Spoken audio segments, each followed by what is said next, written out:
जैसा होवे अन्न वैसा होगा मन, जैसा पियो पानी वैसी होगी वाणी। बासमती चावल बेचने वाले एक सेठ की स्टेशन मास्टर से साठगांठ हो गई।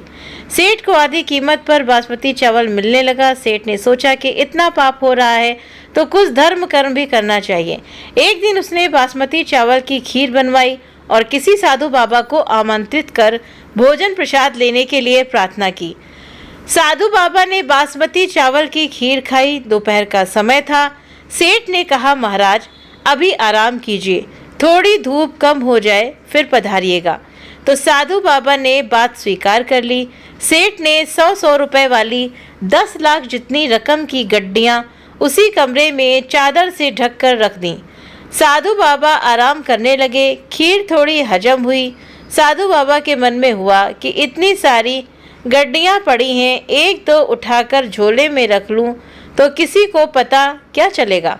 तो साधु बाबा ने एक गड्डी उठाकर रख ली। शाम हुई तो सेठ को आशीर्वाद देकर चल पड़े। सेठ दूसरे दिन रुपए गिनने बैठा तो एक गड्डी यानी कि 10,000 रुपये कम निकली। सेठ ने सोचा कि महात्मा तो भगवत पुरुष थे, वे क्यों लेंगे। नौकरों की धुलाई पिटाई चालू हो गई। ऐसा करते करते दोपहर हो गई। इतने में साधु बाबा आ पहुँचे तथा अपने झोले में से गड्डी निकालकर सेठ को देते हुए बोले, नौकरों को मत पीटना, गड्डी मैं ले गया था। सेठ ने कहा, महाराज आप क्यों लेंगे। जब यहाँ नौकरों से पूछताछ शुरू हुई तब कोई भय के मारे आपको दे गया होगा और आप नौकर को बचाने के उद्देश्य से ही वापस करने आए हैं, क्योंकि साधु तो दयालु होते हैं। साधु, ये दयालुता नहीं है, मैं सचमुच में तुम्हारी गड्डी चुरा कर ले गया था। तो साधु ने कहा, सेठ तुम सच बताओ कि तुम कल खीर किसकी और किस लिए बनाई थी।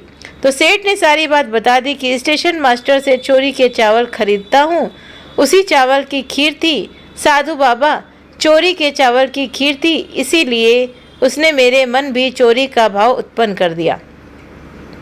सुबह जब पेट खाली हुआ, तेरी खीर का सफाया हो गया, तब मेरी बुद्धि शुद्ध हुई कि हे राम, ये क्या हो गया।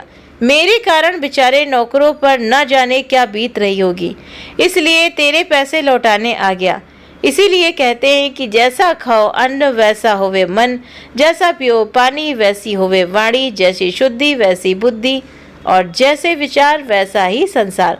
तो इसीलिए कहते हैं कि आप अगर सोच विचार कर खाइए, किसी के घर का अन्न मत खाया करिए, क्योंकि किसने किस भाव से क्या बनाया है।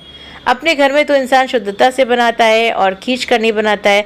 अगर आप खाना, अपने घर की बात बता रहे हैं, अगर आप अपने घर में भी किचन में खाना अगर खींच कर बनाते हैं, क्रोध करके बनाते हैं, तो वही खाना अगर घर के सदस्य, सारे सदस्य खाएंगे तो उनके अंदर भी क्रोध उत्पन्न होगा। और वही आप भक्ति भावना से और कोई भजन गुनगुना करके, कोई भी आप गाना गीत संगीत सुन करके आप गुनगुना करके अगर भोजन बनाते हैं तो वही भोजन प्रसादी बन जाता है।